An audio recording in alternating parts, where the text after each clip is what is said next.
Bonjour à tous, c'est Alexandre. Donc aujourd'hui, on va développer le sujet du couple. Donc le couple qui est en fait un lien tout simplement qui nous permet d'expérimenter l'amour à différents niveaux et notamment sur le côté physique. Enfin, ça va jusqu'au côté physique. Alors je parle du couple dans le sens de relations à moyen long terme, hein. Je parle pas des relations rapides où on ne va parler que de sexe. Alors sur un côté plus spirituel, ce sont des relations qu'on a déjà programmées avant de s'incarner et qu'on a choisies avec d'autres âmes avec lesquelles on souhaitait vivre certaines expériences, donc pour expérimenter. Alors on peut retrouver par exemple les expériences, eh bien je vais être bourreau dans une vie et puis dans l'autre vie ce sera toi le bourreau, pour expérimenter justement eh bien lorsqu'on reçoit du non-amour ou quand on donne, voir qu'est-ce que ça peut faire, qu'est-ce que ça apporte et le mal qu'on peut faire en fait à l'autre. Parce que quand on vient des mondes de lumière, c'est pas vraiment le genre de choses qu'on peut expérimenter facilement. Donc c'est pour ça qu'on vient s'incarner pour vivre ce genre de choses.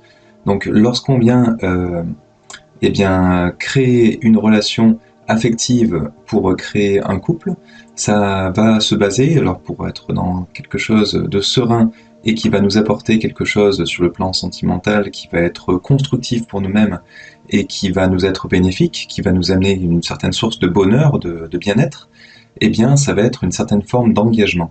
En fait, les deux personnes vont se compléter, vont s'attirer, vont se trouver quelque chose que en l'autre soit qui leur ressemble et qui nous plaît parce que ça nous reflète des choses en nous qui nous plaisent, soit au contraire ce sont des choses que l'autre vibre, des choses que l'autre vit en fait et qui nous attirent parce qu'en fait on sent la personne en face va être complémentaire par rapport à nous et pour pouvoir nous apporter des choses, alors nous apprendre des choses, mais c'est aussi quand on va vivre en tant que couple, et ben l'autre va pouvoir s'occuper de certaines tâches, ou en tout cas faire certaines choses que nous, on ne pourra pas faire.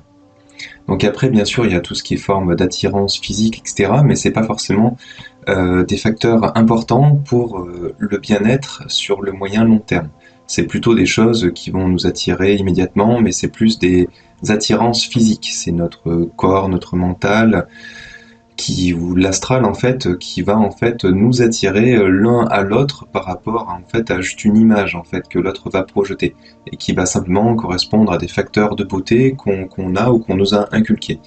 Mais après pour aller plus loin, et c'est là où en fait on commence à rentrer dans une forme d'amour plus ou moins sérieux, c'est que justement il y a des atomes crochus qu'on vient justement dénoncer.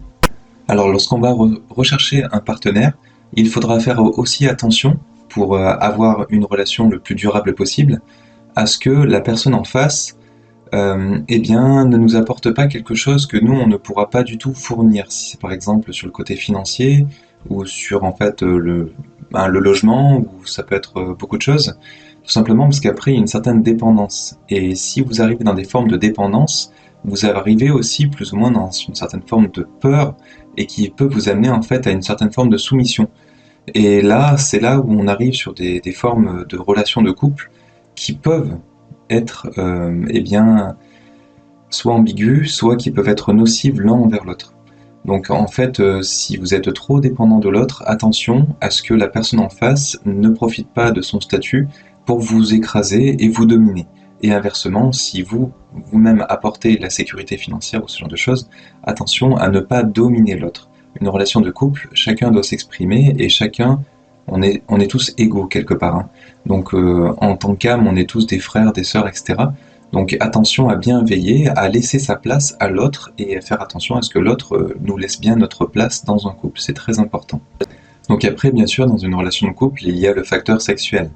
Donc suivant ce que vous recherchez, et c'est là où il faut mettre au clair les choses très vite avec la personne en face, hein, si vous comptez constituer un couple ensemble avec cette personne, eh bien il faudra bien mettre les choses au clair sur ce qu'on attend de l'autre sur ce côté-là. Si par exemple, de votre côté, vous souhaitez juste une relation d'amour sans sexe, parce qu'il y a beaucoup de personnes qui sont dans ce cas-là, et notamment à partir d'un certain âge. Donc il faut juste que vous en soyez conscient que l'autre n'a pas forcément les mêmes attentes que vous.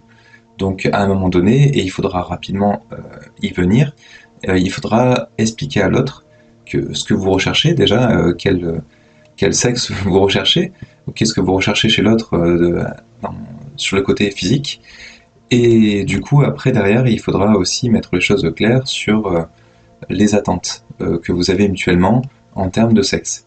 Alors tout simplement, sans forcément trop rentrer dans les détails, hein, c'est qu'il y a des personnes qui sont plus ou moins âgées, qui n'ont plus forcément d'envie à ce niveau-là, et donc elles vont rechercher eh bien, une autre personne, à peu près du même âge par exemple, hein, et donc après il faudra bien mettre les choses au clair en expliquant à l'autre, je ne cherche pas de relation sexuelle, je cherche juste à une vie de couple, mais sans la partie sexuelle. Donc après, ça, c'est des choses qu'il faudra bien mettre au point et au clair. Il y a aussi des personnes, même plus jeunes, hein, qui ne cherchent pas du tout de relations sexuelles. Donc après, il faut juste que ce soit dit et qu'une communication soit initiée très tôt pour que les choses soient mises au clair très vite. C'est comme ça qu'on évite un maximum de déception. Alors lorsqu'on sera dans un début de relation, dans un couple, il faudra aussi eh bien, se présenter sous sa vraie personnalité. Il ne faut pas chercher à jouer un jeu ou ce genre de choses, tout simplement parce qu'on ne pourra pas le jouer sur le moyen long terme. On est ce qu'on est, peu importe, et il ne faut pas se mentir et il ne faut pas mentir à l'autre.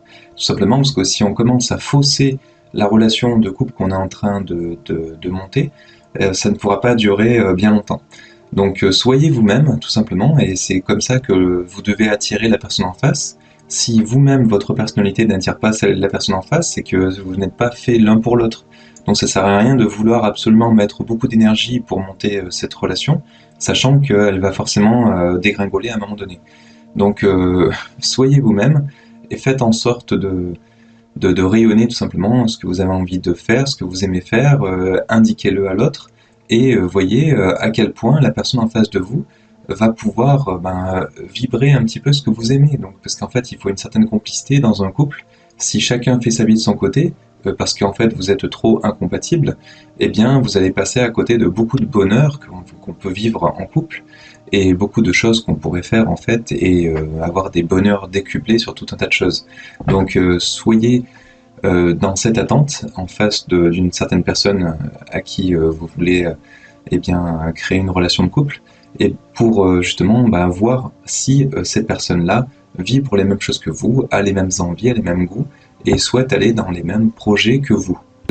Alors après, un piège que je vois très souvent, hein, parce qu'en fait on me contacte pas mal pour justement des soins, pour discuter des relations de couple, et je le vois aussi dans mon entourage, c'est qu'en fait les personnes souhaitent changer l'autre. Et ça c'est une grosse erreur, c'est qu'en fait l'autre est ce qu'il est et on n'a pas à le changer. En fait on n'est pas parfaitement compatible, mais c'est tout à fait normal, chacun est comme il est. Et donc il faut savoir accepter l'autre comme il est, avec ses défauts, et il ne faut pas non plus critiquer ses défauts ni quoi que ce soit, ou penser forcément du mal de ses défauts, c'est des traits de caractère. Pour nous, ce sont des défauts, pour d'autres, ce sont des qualités. En fait, ce sont des traits de caractère qui sont peut-être un peu trop exacerbés sur certains angles pour nous-mêmes, mais chacun est comme il est, et donc après, il faut savoir accepter l'autre. Et donc après, il ne faut pas non plus s'effacer, donc dans l'autre sens, hein, pour faire plaisir à l'autre ou pour correspondre à ce que l'autre attend de nous. Donc il faut aussi affirmer, alors bien sûr pas forcément selon votre caractère fortement, hein. Il faut simplement rester en fait qui on est et donc indiquer à l'autre non, tu es là, tu essaies de me changer, mais je ne suis pas comme ça, donc je suis comme ça. On indique exactement nos traits de caractère et puis on fait remarquer à l'autre tout simplement que il essaie de changer certains traits de caractère, mais non, on est comme ça et, et soit il l'accepte, soit après c'est que vous n'êtes pas vraiment fait l'un pour l'autre après peut-être, hein. Donc après c'est à vous d'en discuter et c'est là où en fait il y a la communication qui est très importante. Donc la communication c'est vraiment un lien très fort et un pilier dans un couple, c'est-à-dire que régulièrement il faut bien se fixer des temps, surtout quand vous le sentez nécessaire d'un côté ou de l'autre, pour justement se dire les choses. Alors bien sûr, il y a la manière de se dire les choses, hein. Il faut se le dire le plus gentiment possible, et s'il y a des reproches à faire à l'autre, surtout ne pas faire de reproches sous forme de jugement. Il faut indiquer simplement à l'autre des choses factuelles, et que ce soit à l'autre, et on l'espère en tout cas, qui reconnaissent qu'il y a deux trois petites choses à améliorer de son côté. Si il ne les reconnaît pas lui-même, c'est que pour lui il trouve ça normal. Donc vous ne le changerez pas, c'est comme ça. Ou si vous le changez, c'est que là vous l'écrasez, vous commencez à le dominer et c'est quelque chose qui est très néfaste pour sa propre personne, pour son propre bonheur, et vous commencez à avoir des traits de pervers narcissique. Donc faites très attention à ça, à ne pas dominer ou manipuler l'autre. L'autre a tout à fait sa place en tant que personne individuelle, et vous-même, c'est la même chose.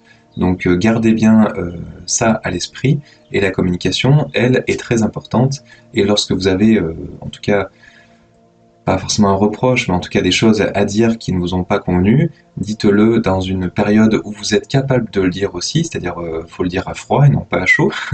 Faut savoir des fois ronger un peu son frein, ou en tout cas essayez de dire les choses le plus calmement possible. Si vous n'êtes pas capable de le faire, vous l'écrivez ou vous passez par un... Ça peut être un tiers de confiance, par exemple un témoin de mariage si vous êtes marié, ou en tout cas une personne que vous appréciez mutuellement, pour en fait dire les choses et qui saura lui édulcorer peut-être un petit peu les choses ou le dire plus calmement, plus gentiment. Et si vous avez quelque chose de dur à dire, en tout cas à faire remarquer, essayez de le dire entre deux choses positives. C'est-à-dire qu'il n'y a pas que des choses négatives. Souvent, ce qu'on retient, ce sont les choses négatives qui nous ont fait du tort ou qui nous ont créé du tort, en fait. Hein. Et donc, essayez aussi de faire remarquer les choses qui sont positives, pour ne pas laisser, en tout cas, dans l'idée à l'autre que tout ce que vous vivez, ce sont des choses négatives. Donc, gardez bien en tête de dire une chose positive, ensuite donner quelque chose de factuel, quelque chose qui s'est passé tout simplement, vous indiquer, voilà, il s'est passé tel ça et ça, et toi, tu as réagi comme ça et comme ça, mais qu'est-ce qui se serait passé si c'était passé ça ou ça? Est-ce que tu es sûr que c'est la bonne réponse? Est-ce que tu es sûr d'avoir fait la bonne chose? Parce que de mon côté, j'aurais pas fait ça en tout cas de mon côté. Voilà comment il faut essayer de s'exprimer, en tout cas pour ne pas froisser l'autre, pour ne pas offusquer la personne en face, et qu'elle soit surtout réceptive à votre remarque. Parce que si vous commencez à vouloir lui rentrer dedans, elle va se mettre en forme de bouclier, de carapace, et donc après tout ce que vous allez lui dire, ça va lui passer au-dessus. Donc autant vous dire que tout ce que vous allez lui dire, elle va prendre ça comme une agression, elle va prendre ça comme des choses très agressives envers elle-même, et du coup elle va vivre un moment qui va lui être négatif, et surtout elle ne va ne pas prendre en compte vos remarques, ou alors elle va dire oui oui d'accord d'accord, et puis en fait finalement elle ne va pas du tout prendre en compte, cette personne-là, ce que vous lui avez indiqué. Donc dites les choses, disons, avec une meilleure communication, et surtout donnez-vous peut-être un rendez-vous, par exemple une fois par semaine, pour vous dire tout ce qui s'est bien passé dans la semaine et tout ce qui s'est mal passé à au niveau de votre regard en tout cas. Voilà. Après, il peut se passer aussi des choses dans vos décisions, tout simplement, vous n'êtes pas forcément d'accord l'un et l'autre, et ça c'est tout à fait normal, parce qu'en fait on est bien sûr différents.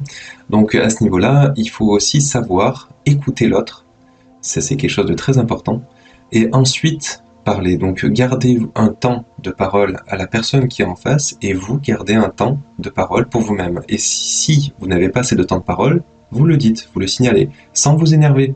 En fait, plus vous êtes calme, et plus vous pouvez aussi déstabiliser l'autre personne en face, parce que si elle est trop énervée et que vous êtes très calme, à un moment donné, elle va se demander, mais effectivement, je suis complètement en dehors des clous, en dehors de la piste, je fais un hors-piste, et il faut que je me calme. Parce qu'en fait, quand on s'énerve un petit peu trop, après derrière, on en vient à dire des choses qu'on ne pense pas forcément, ou en tout cas qui sont vraiment hors sujet par rapport à ce qu'on essaie de faire avancer, et plutôt que de faire avancer les choses, on a tendance à faire reculer plus les choses qu'autre chose. Donc il faut essayer de mesurer le pour et le contre au niveau du couple, c'est-à-dire qu'on n'est pas seul, on est deux, et on prend les décisions à deux.